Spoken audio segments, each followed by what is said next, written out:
माँ बाप की इज्जत कर। और इसमें आपके स्पिरिचुअल पेरेंट्स भी आते हैं, आपने उनकी भी इज्जत करनी है,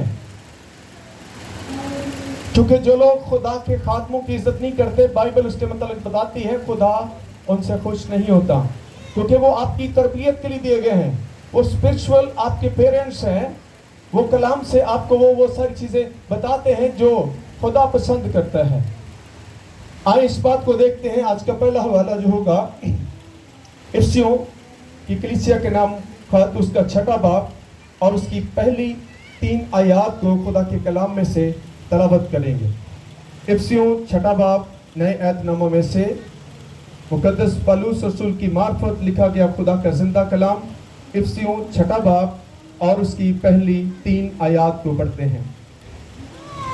ऐ फर्जंदों, खुदावंद में अपने माँ बाप के फर्मा बरदार रहो, क्योंकि ये वाजिब है। हम इस पहली आयत पर जरा रुकेंगे और इस पर गौर करेंगे।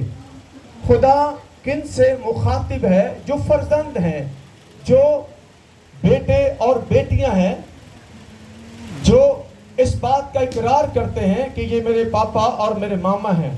खुदा उनसे मुखातिब है। और जब हम इस हवाला पर, इस आयत पर गौर करते हैं तो बहुत खूबसूरत बात कही गई है, उस पर गौर करेंगे। खुदावंद में अपने माँ बाप के क्या रहो? फर्मा बरदार। जो खुदावंद में नहीं है वो कभी भी अपने माँ बाप की इज्जत नहीं करते। ये पहला हमारा पॉइंट होगा। क्या लिखा है?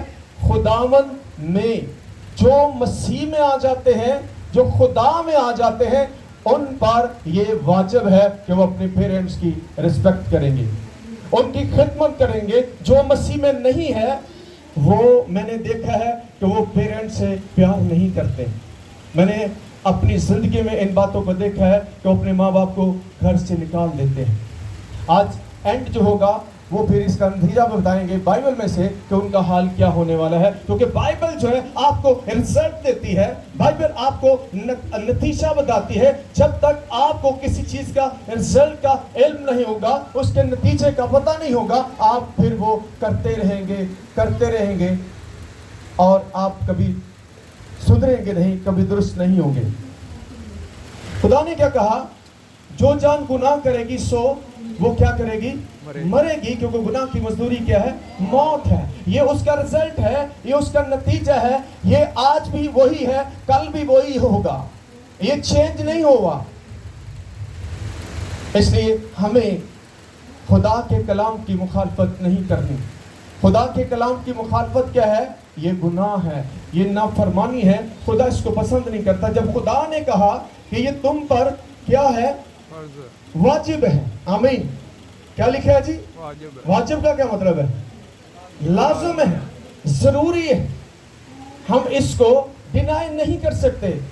हम सम टाइम अपनी मर्जी से जीना चाहते हैं और ये एक सबसे बड़ी गलत सोच है।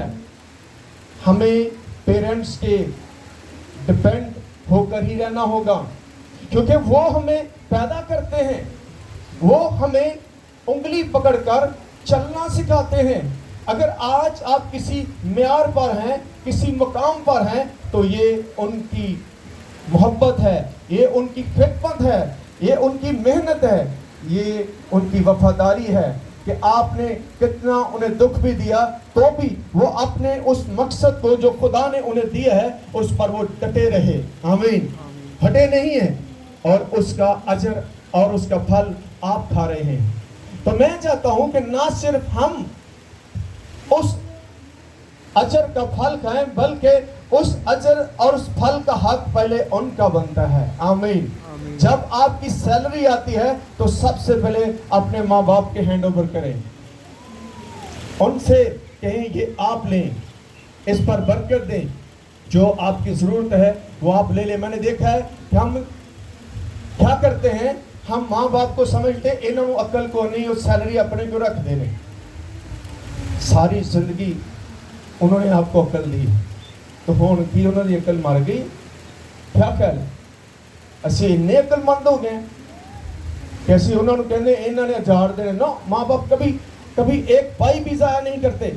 वो एक एक रुपया, मैं खुद भी एक बाप हूं, वो एक एक रुपया जमा करते हैं, वो अपना खून पसीना बहाते हैं। वो बीमार भी हो तो मेडिसिन खा के चले जाते हैं, क्योंकि उनके ऊपर आपकी जिम्मेदारियां हैं। वो आपको भूखा प्यासा नंगा नहीं देख सकते।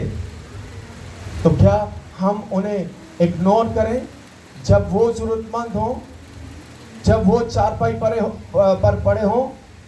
एक माँ बाप पूरी फैमिली पर वो बोझ बन जाते हैं, जबकि वो अकेले पूरी फैमिली का बोझ उठाते हैं। आमीन। तो ये क्यों हुआ? ये तब हुआ जब वो मसीह में नहीं है।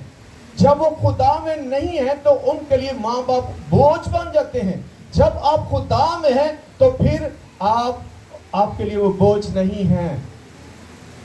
आज वो चारपाई पर पड़ जाते हैं तो वो परेशान रहते हैं, क्योंकि उन्होंने सारी उम्र अपने हाथों से खर्च की है। अब वो आपके मुताज हो जाते हैं, इसलिए उनकी मदद करें, क्योंकि ये खुदा का कलाम हमें बताता है। तो क्या लिखा है? दूसरी आयत क्या है? अपने बाप की और माँ की क्या कर? इज्जत कर। ये पहला हुक्म है जिसके साथ वादा भी है। आमीन। इसके साथ क्या है? वादा भी है। हम चाहते हैं खुदा वादा पूरा कर, तो हुक्म को नहीं से मनना, तो ऐसे कभी पॉसिबल नहीं होगा। हमें खुदा के वादों को हासिल करने के लिए उसकी हदायत को, उसकी इंस्ट्रक्शन को भी फॉलो करना है, क्योंकि विदाउट इंस्ट्रक्शन ऑफ गॉड हम उसके प्रोमिसेस को रिसीव नहीं कर सकते। इसलिए उसके वादों को हासिल करने के लिए हमें खुदा के कलाम की हदायत को भी मानना है। उसने कहा ये पहला हुक्म है जिसके साथ क्या है? वादा भी है। और वादे सुने। जब आपको उस वादों का इल्म होगा तो फिर मेरा ख्याल है कि हर शख्स जो है वो एक बेनिफिट लाइफ चाहता है, और बेनिफिट लाइफ के लिए, फायदेमंद जिंदगी के लिए आपको खुदा के कलाम की जरूरत है, और खुदा से बढ़कर कोई भी आपको फायदा नहीं दे सकता। इसलिए हमें खुदा से राब्ते में रहना है, क्योंकि उससे बढ़कर कोई आपकी तरबियत नहीं कर सकता। उसकी तरबियत ही आपको सरफराज करती है, उसकी तरबियत ही आपको फलदार करती है। इसलिए उसकी हिकमत को आप डिनाई नहीं कर सकते। हर रोज इस कलाम को अपनी जिंदगी में रखें और इसके मुताबिक चलें। खुदा का बंदा दाऊद क्या कहता है? तेरा कलाम मेरे कदमों के लिए चिराग और राह के लिए क्या है? रोशनी है। सब बोले तेरा कलाम मेरे कदमों के लिए चिराग और राह के लिए रोशनी है। ये आपको तरीकी से निकाल कर रोशनी मुहैया करता है, ताकि आप किसी भी तरह से नुकसान ना उठा सके। तो क्या लिखा है? उसका वादा क्या है? ताकि तेरा क्या हो?